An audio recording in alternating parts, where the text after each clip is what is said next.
Greenland দখলের বিষয়ে মার্কিন প্রেসিডেন্ট ডোনাল্ড ট্রাম্পের হুমকির মধ্যেই স্বশাসিত এই ভূখণ্ডে আরও সেনা পাঠিয়েছে ডেনমার্ক। ইউরোপকে গ্রিনল্যান্ডের বদলে রাশিয়া ইউক্রেন যুদ্ধের উপর নজর দিতে বলেছেন ডোনাল্ড ট্রাম্প।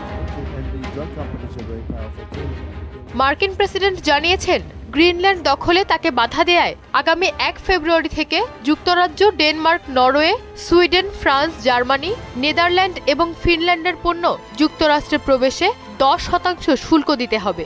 জুনের মধ্যে গ্রিনল্যান্ড যুক্তরাষ্ট্রের কাছে বিক্রি করা না হলে এই শুল্ক বেড়ে ২৫% দাঁড়াবে বলেও হুমকি দিয়েছেন তিনি। গ্রিনল্যান্ড দখলে সামরিক অভিযান চালানোর ব্যাপারে তিনি কোনো মন্তব্য করেন।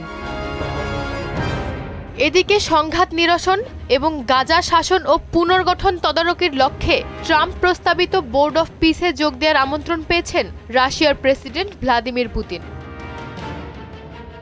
হোয়াইট হাউস জানিয়েছে, বোর্ড অফ পিসে সভাপতিত্ব করবেন ট্রাম্প নিজেই। এতে অংশ নিতে বিশ্বজুড়ে বিভিন্ন দেশের নেতৃস্থানীয় ব্যক্তিদের সঙ্গে যোগাযোগ করা হয়েছে। ঐশী আলম, মোহনা সংবাদ।